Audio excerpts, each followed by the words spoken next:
ಬೆಳಗಾವಿ ಅಧಿವೇಶನದಲ್ಲಿ ಉತ್ತರ ಕರ್ನಾಟಕಕ್ಕೆ ಸಮಸ್ಯೆಗೆ ಪರಿಹಾರ ಕಂಡುಕೊಡ್ಬೇಕು ಅಂತೇಳಿ ಪ್ರತಿ ವಿಧಾನಸಭಾ ಅಧಿವೇಶನದಲ್ಲೂ ಕೂಡ ಚರ್ಚೆ ನಡೆದಿದೆ. ಈ ಬಾರಿ ಬಿಜೆಪಿ ಒಂದು ತೀರ್ಮಾನ ತೆಗೆದುಕೊಳ್ತು.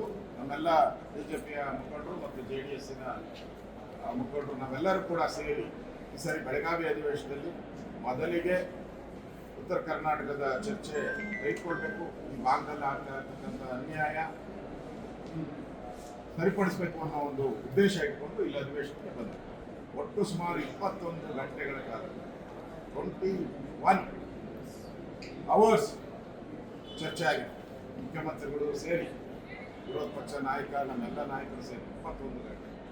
ನನಗನ್ಸುತ್ತೆ ಎಲ್ಲನೂ ಕೂಡ ಹೊಳೆಯಲ್ಲಿ ಹುಣಸೆ ಹಣ್ಣಿಂದಂಗೆ ಆಗುತ್ತೆ. ಒಂದೇ ಒಂದು ಭರವಸೆನೂ ಕೂಡ ಮುಖ್ಯಮಂತ್ರಿಗಳಿಂದ ಬಂದಿದೆ. 14 ಬಾರಿ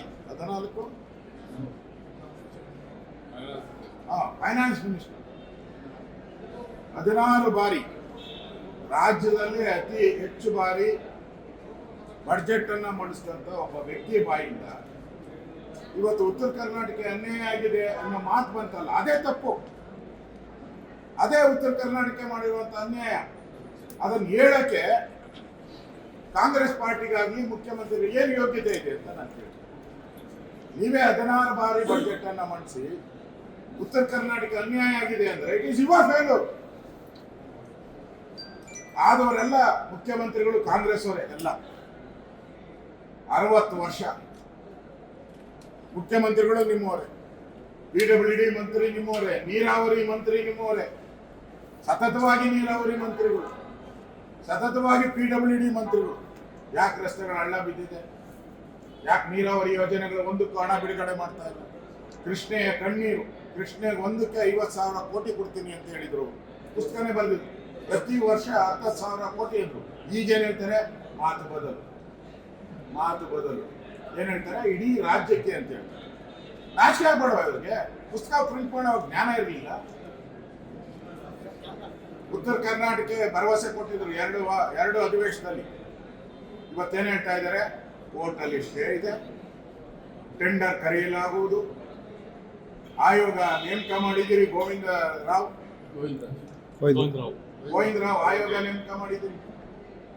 1 ವರ್ಷ ಆಯ್ತಾ? 2 ವರ್ಷ ಆಯ್ತಾ? ಗೋವಿಂದ ರಾವ್ ಆಯೋಗ 2.5 ವರ್ಷ.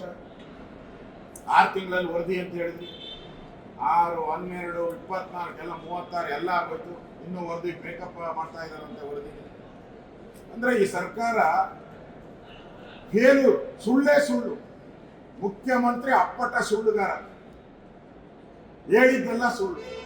ಇವತ್ತೇನೋ ನಮ್ಮ ಜ್ಞಾನೇಂದ್ರ ಹೇಳ್ತಾ ಇದ್ರು, ಉತ್ತರ ಕರ್ನಾಟಕದ ಬಂದಿದ್ದೀರಿ, ಬಹಳ ಭರವಸೆಗಳನ್ನು ಬರ್ತದೆ ಅಂತ ಉತ್ತರ ಕರ್ನಾಟಕದ ಮನೆಯಲ್ಲೂ ಕೂಡ ಜನ ಯೋಚನೆ ಮಾಡ್ತಾ ಇದ್ದಾರೆ. ಏನೋ ಇವತ್ತು ನಮಗೆ ಮುಖ್ಯಮಂತ್ರಿ ಅನೌನ್ಸ್ ಮಾಡ್ಬಿಡ್ತಾರೆ, ನಮ್ಮೆಲ್ಲ ರಸ್ತೆಗಳು ಸರಿ ಹೋಗ್ತದೆ, ಆಸ್ಪತ್ರೆ ಸರಿ ಹೋಗ್ತದೆ, ಹೊಸ ಮನೆ ಸಿಗ್ತೈತೆ, ಕರೆಂಟ್ ಬಂದ್ಬಿಡುತ್ತೆ ನಮಗೆ. ಇವತ್ತು ಕರೆಂಟೇ ತೆಗೆದುಬಿಟ್ಟು ಉತ್ತರ ಕರ್ನಾಟಕದ ದೀಪವನ್ನೇ ಆರಿಸ್ಬಿಟ್ಟಿದ್ರು. ಮೋಸ. ಇದು ಕಾಂಗ್ರೆಸ್ ಅವರು ಇವತ್ತು ಉತ್ತರ ಕರ್ನಾಟಕಕ್ಕೆ ದೊಡ್ಡ ಅನ್ಯಾಯ ಮಾಡಿದ್ದಾರೆ. ಯಾವುದೇ ಘೋಷಣೆ ಮಾಡಿದೆ, ಯಾವುದೇ ಹಣವನ್ನ ಘೋಷಣೆ ಮಾಡಿದೆ, ಯಾವುದೇ ಅಭಿವೃದ್ಧಿ ಕಾರ್ಯವನ್ನ ಘೋಷಣೆ ಮಾಡಿದೆ. ಇಡೀ ಕೇಂದ್ರ ಸರ್ಕಾರದ ಮೇಲೆ ಆಪಾದನೆ ಮಾಡಿದ್ದಾರೆ. ಕೇಂದ್ರ ಸರ್ಕಾರ ಕೊಟ್ಟಿರೋ ರೈಲ್ವೆ ಯೋಜನೆಗೆ ಜಮೀನು ಕೊಟ್ಟಿಲ್ಲ ಇವರು ಯೋಗ್ಯತೆಗೆ. ಕೇಂದ್ರ ಸರ್ಕಾರ ಕಸ ವಿಲೇವಾರಿಗೆ ಬಿಡುಗಡೆ ಆಗಿರುವಂತ ಹಣಕ್ಕೆ ಮ್ಯಾಚಿಂಗ್ ಗ್ರಾಂಟ್ ಕೊಟ್ಟಿಲ್ಲ ಇವರು ಯೋಗ್ಯತೆಗೆ.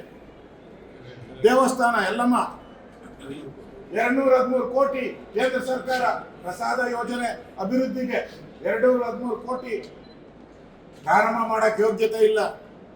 ಬೆಳಗಾವಿ ಕೆರೆಗಳಿಗೆ ಸುಮಾರು 50 ಕೋಟಿಯಷ್ಟು ಹಣ ಉಪಯೋಗ ಮಾಡ್ಕೊಳ್ಳಕ್ಕೆ ಯೋಗ್ಯತೆ ಇಲ್ಲ.